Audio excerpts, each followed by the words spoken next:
Hey, I'm Tom Vasel, and this is Week in Review. This is where we go back and take a look at all the videos we did last week and give you short summaries of them. And then if you sit there and go, I'd like to learn more about that game, well, then we have links in the description for you to learn more about that game. Let's go. Hey everybody, Garcia here. So last week I reviewed a couple of different games, and I was in one of the Miami Dice episodes.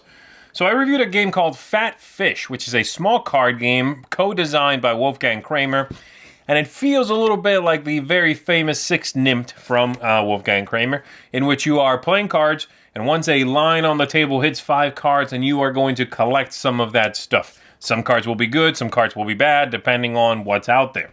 It's a very light game, and I think Six Nimmt actually has a decent amount of strategy. For one thing, you see every card at the beginning of the hand, and in this game, you'll be drawing new cards as you go. So it's a little more reactionary, and it's you have to be really careful you don't just set someone up to score a bunch of things, you know. But it's cute, it's fine, it's very light though, and I worry about the staying power, the replayability power of it, you know. It's also got this one variant in which you can use these kind of goal cards.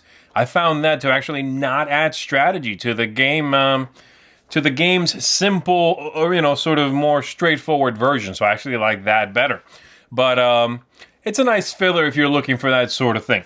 I reviewed the expansion to Alien Artifacts, the first and only one so far, called Discovery.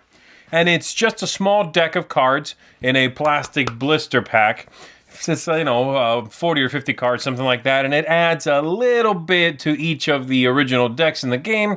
And then one new concept, and it's a small concept. There is now a way for you to produce these new symbols that are wild. So you make wild resources.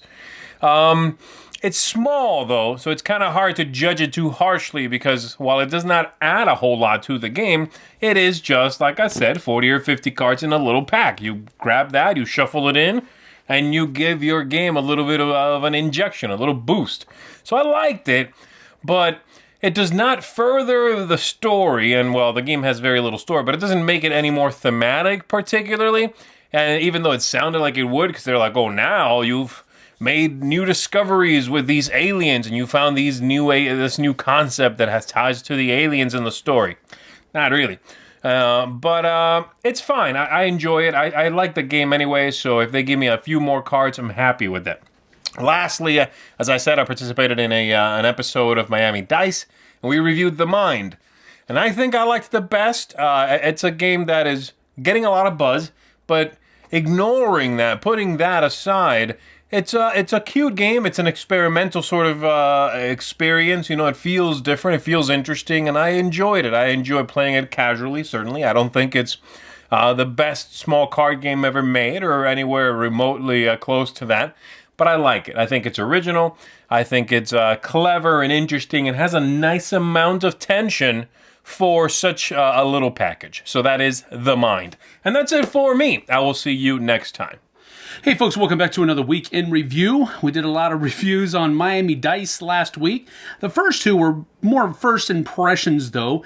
We did a first impressions video for Choose Your Own Adventure House of Danger, which is a new game that's coming out this year from Z-Man Games, based on the original R.A. Montgomery Choose Your Own Adventure books from way back when.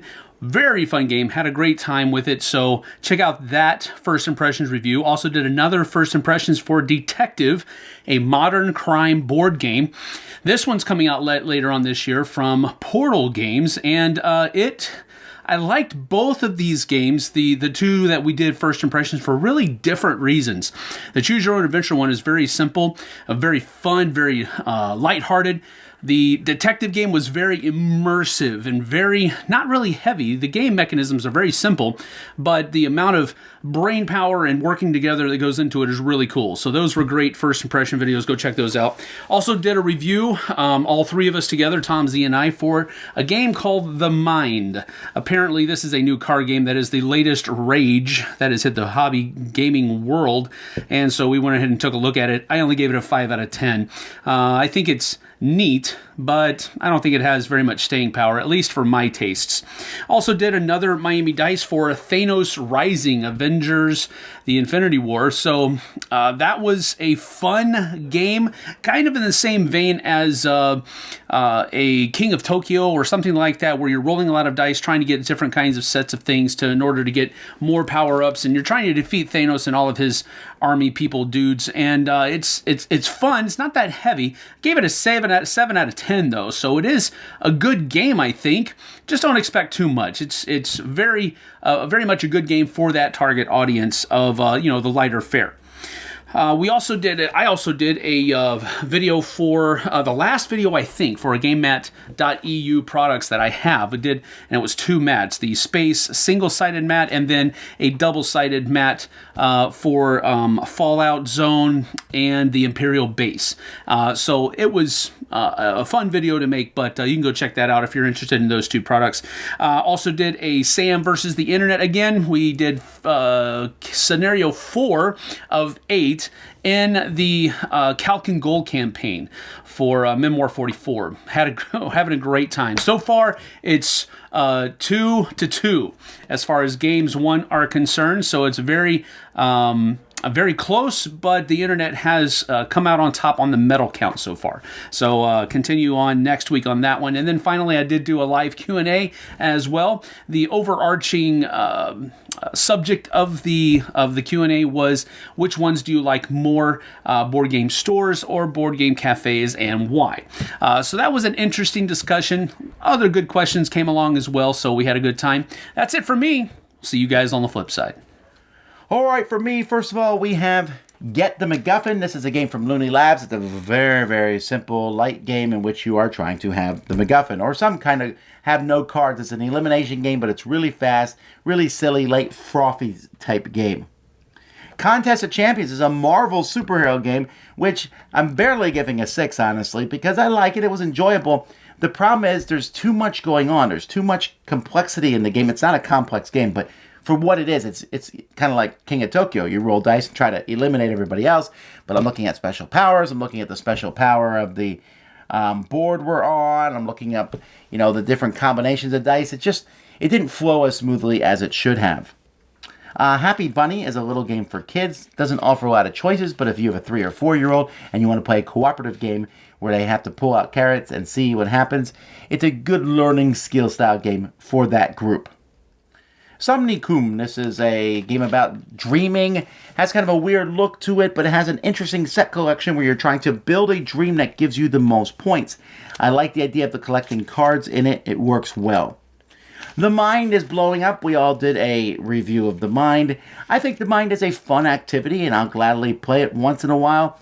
I'm not sure it's a game per se, but this whole idea of trying to get in sync with your group is interesting for sure. Enchanters, I really like this one, but especially with 2 players, as there's a row of cards and you are grabbing cards from this row and building one weapon, a flail of dragons or whatever this combo is, but you keep making your weapon better and fighting monsters along the way. A lot of fun and a bit of humor in it.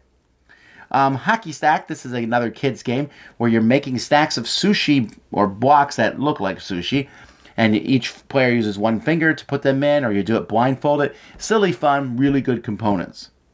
Druids, this is a very intriguing trick-taking game in which you want to win cards of high values, but you don't want to win a card of every suit, in which case you lose. So it takes a little bit to wrap your mind around how it works, but I thought it was interesting and unusual. I like it. Druids. Thanos Rising, this is obviously coming in, trying to cash grab on the movie, but it actually works really well. A nice cooperative game in which players are rolling dice Yahtzee style to grab more people to join your team or to fight the bad guys or the enemies who are working with Thanos. It's a really cool game. It's light, but I like how fast it plays, and it's pretty hard too, so that's cool.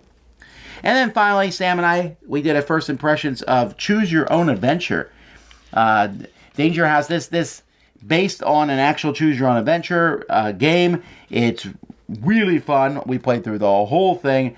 Yes, it's fairly simplistic, where you basically get the things and decide what to do here, decide whether you use a weapon, but the story is good, the nostalgia is strong. I just had a blast the entire time from beginning to end of this game. I also did a few other things throughout the week. I talked about Best of Designers, Michael Kiesling, and Donald X. Vaccarino. We did a crowd surfing, talking about things that are coming out in Kickstarter. A lot of cool stuff. But anyway, until next time, I'm Tom Vasel, and you've been watching Week in Review on the Dice Tower.